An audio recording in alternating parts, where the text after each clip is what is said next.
Hello and welcome to Enchantment of Eternity's review for Secret Invasion, the entire season.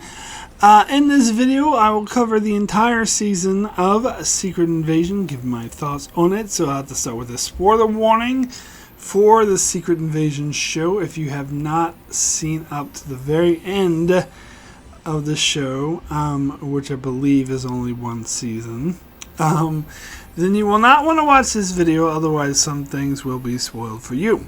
So if I were to summarize my feelings on Secret Invasion in one word, it would be underwhelming. I was very underwhelmed with this show. There was a lot of hype building it up. It seemed like a very interesting concept. There were, Samuel L. Jackson was starring in the show as Nick Fury, which seemed like a big deal.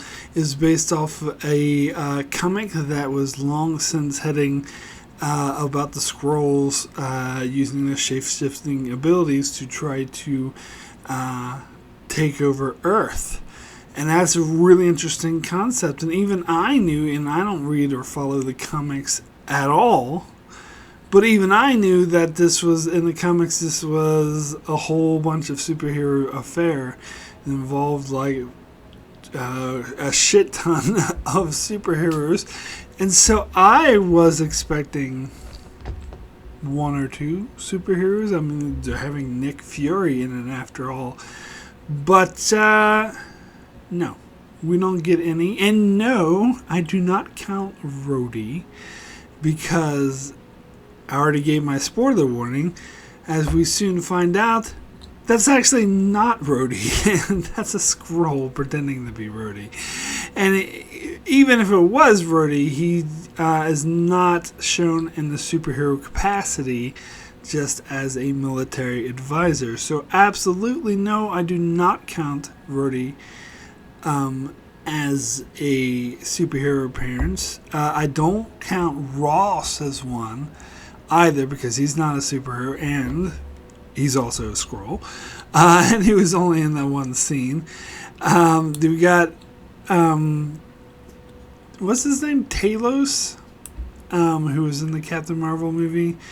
But again, like, he's a Skrull, so it makes sense that he would be in this, and he's also not a superhero.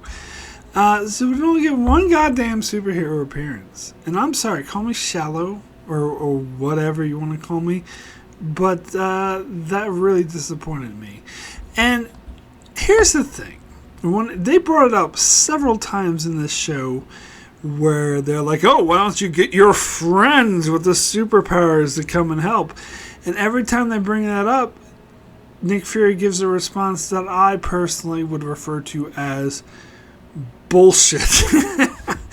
It's just the writers being like, we don't have enough money for this budget for this show, or the producers, really. That's what it boils down to, because the BS excuses Nick Fury comes up with is like, oh, I want to face this myself, and oh, the Skrulls could use them against us. No, they couldn't.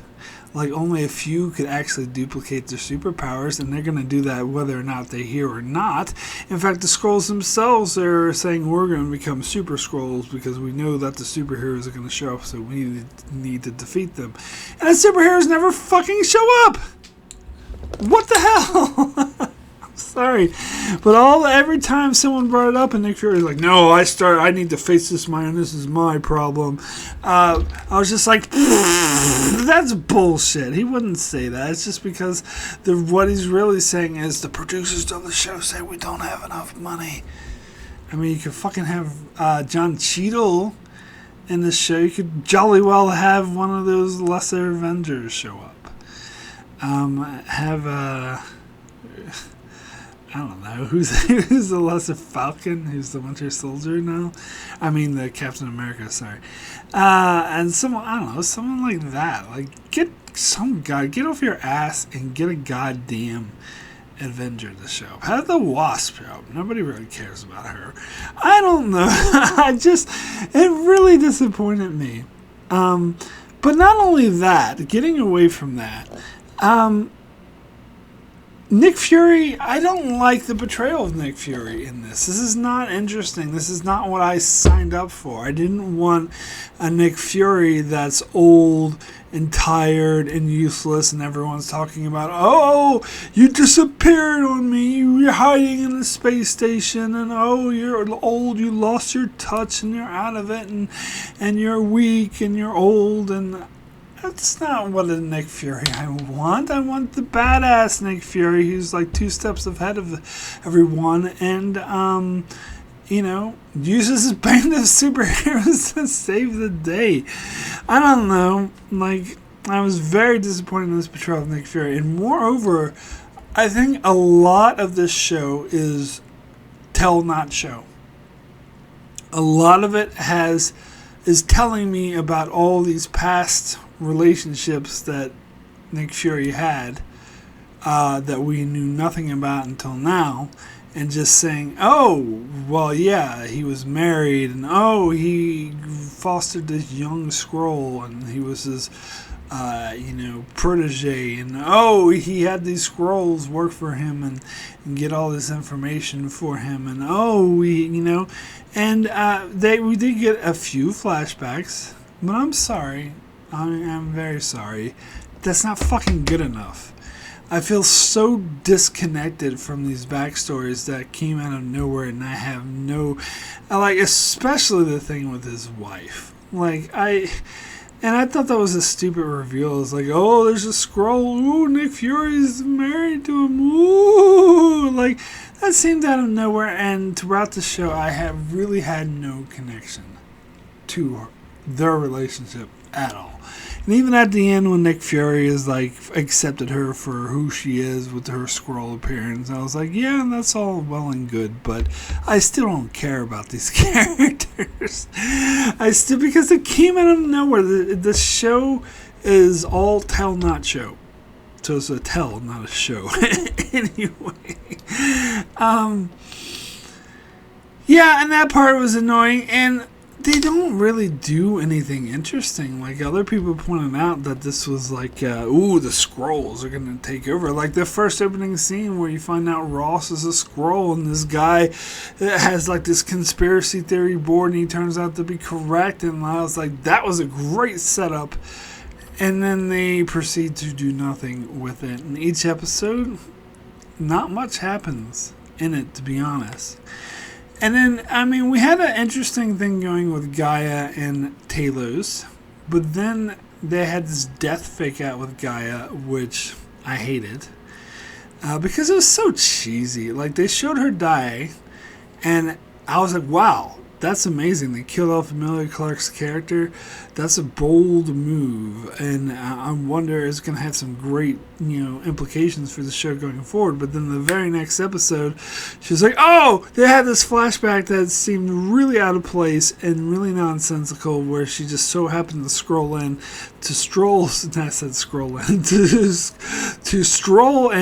and just get superpowers when no one else is looking, and then she was able to survive the attack. That was bullshit. And on top of that, they had that shameless death fake out with Gaia, and so in the next episode, Talos dies, and I was like, oh yeah, he's not really dead. They're going to do another death fake out. But they didn't. He's really dead. That actually pissed me off. I'd rather Talos survive than Gaia. He was a good character. That was the best thing about the show, is the chemistry that Nick Fury and Talos had was actually really good. It was his name, Ben Mendelsohn and Samuel L. Jackson. They were back and forth and comparing, where he's asking about dogs. Why do humans like dogs? And how he's giving Nick Fury shit about how they're the reason that Nick Fury advanced and rise in the ranks, and it's the least you can say is thank you. Those are great scenes. Those are some of the best in the show. And then they just unceremoniously killed Talos off, and I was like, well, that's kind of shitty. And then they had the scene where Talos goes to negotiate with Gravik, and why is he doing that? That a lot of these scenes in this episode is I don't get the motivation. It seems too simplistic, and it doesn't really make any sense.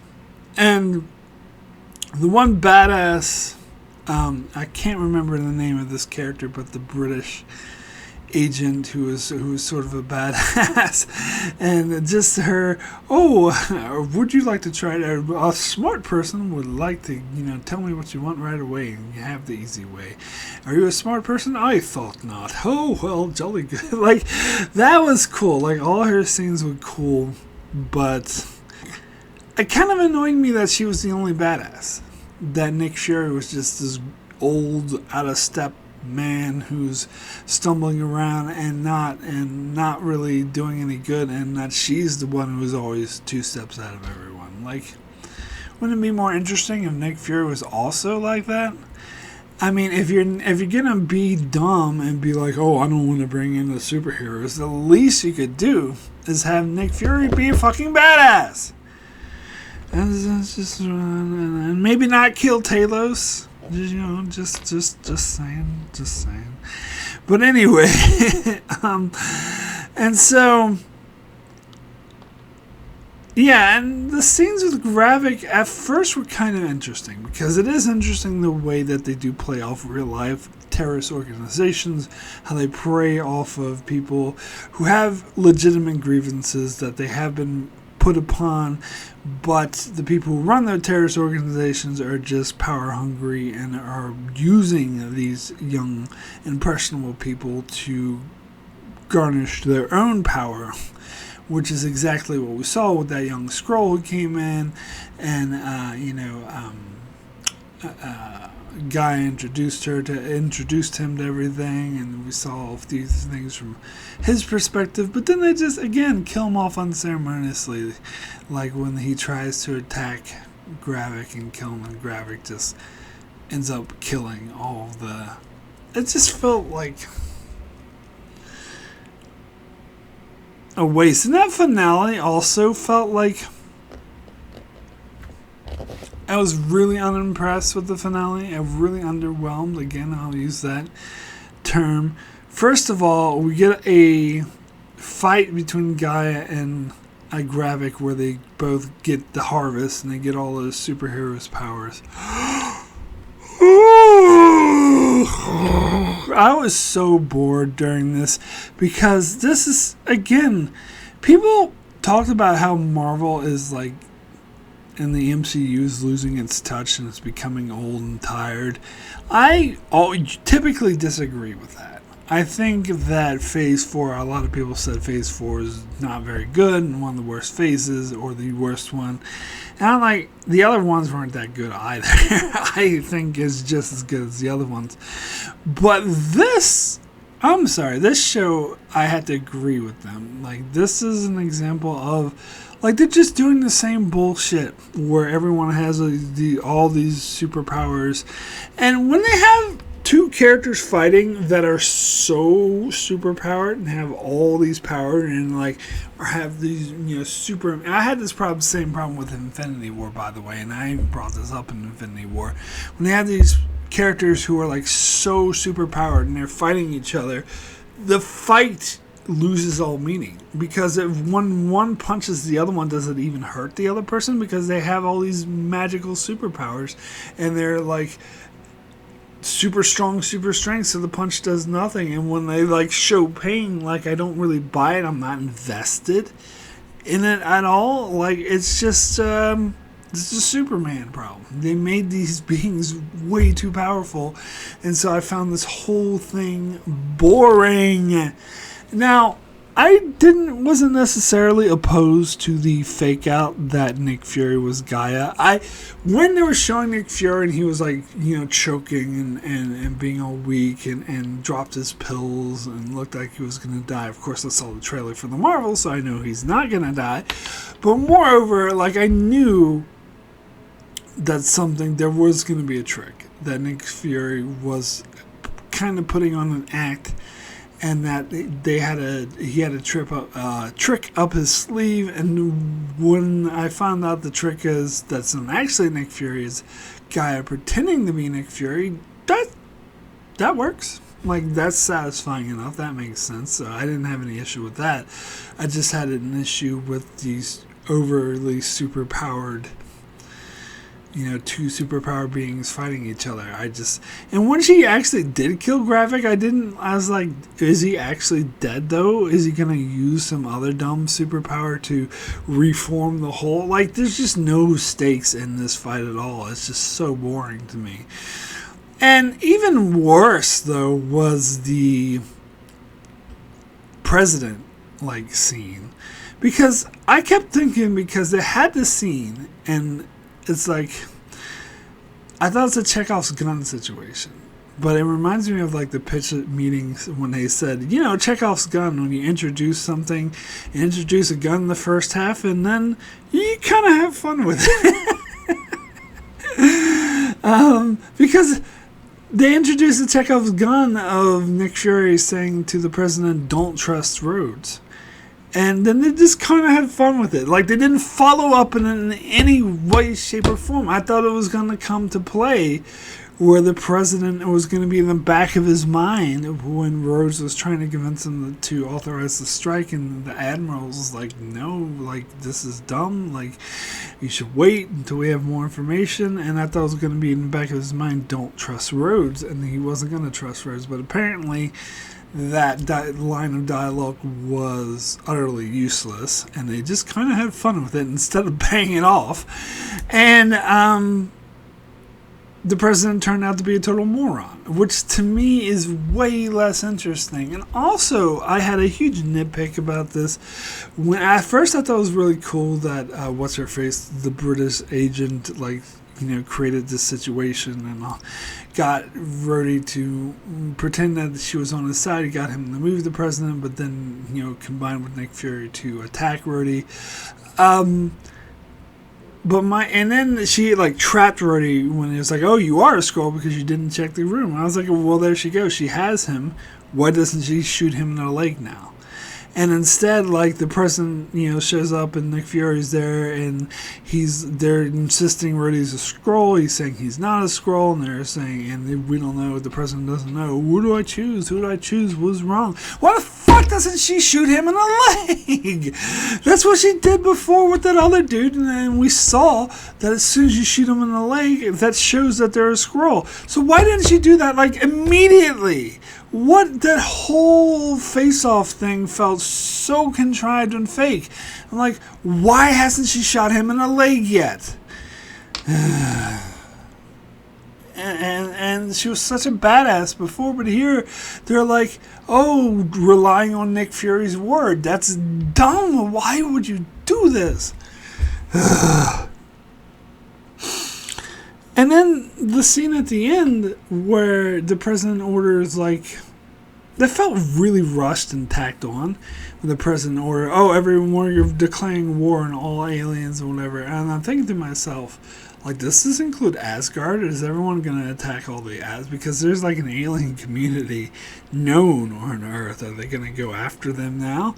And it has showed a lot of people, going around killing Skrulls and killing actual real people who they thought were Skrulls, and then we get the scene where what's-her-face British agent makes a deal with Gaia about helping each other out, and she takes her to this place and shows all these people hooked up to the machine. At first I was very confused about who the fuck are those people, and the only information I was able to glean is that these are more humans that the Skrulls have kidnapped and are impersonating. And the point of showing this is what I don't really know what they're getting at. What's the alliance she wants to make with Gaia? I don't know. I don't know. This is a very, very, very unsatisfying meeting. And then Nick Fury calls the president and tells him to call it off, and he's like, no, I won't. And Nick Fury is like, okay, hangs up and fucks off to the space station. How's this an interesting ending? How's this any... I guess we're going to have to watch other shit like the Marvels, which, by the way, I'm very looking forward to the Marvels. I actually think that's going to be really good. But it's just like, stay tuned to the next installment of the MCU. Like, I'm sorry, it wasn't always like this. Like, movies like Winter Soldier, like Guardians of the Galaxy, Ant-Man, these used to be self-contained movies that, even though they were definitely tease, especially in the post-credit scenes, they would tease and show other, future projects. And I think that's the main issue people have with the new Marvel movies, is none of them are self-contained. And this is not self-contained. This seems like a waste of time. I'm sorry, but it did introduce all these characters that we didn't know, didn't care about, and killed off the ones that we did. Or made them act weak and useless. Anyway, my rating for Secret Invasion out of 10 is going to be a 4. Poor. As I said, I love the interaction between Nick Fury and Talos, but then they had to go and kill Talos off. And there was some, I like the analogy they made with Gravik. He was an interesting enough villain, and the analogy they made with real-life terrorists was pretty spot on. But they just, didn't do enough with this. They didn't really make this interesting, and it was paced badly, and it was just disappointing. It was just a mess. I'm sorry. So that's it for my review for Secret Invasion. You can check out my channel as I cover many other shows, including Star Trek Strange New Worlds, going back and reviewing Star Trek The Next Generation, and pretty soon I will be reviewing Ahsoka, the new Star Wars show, week to week when that comes out. So be sure to subscribe so you can keep up with all of that, and thanks a lot for watching.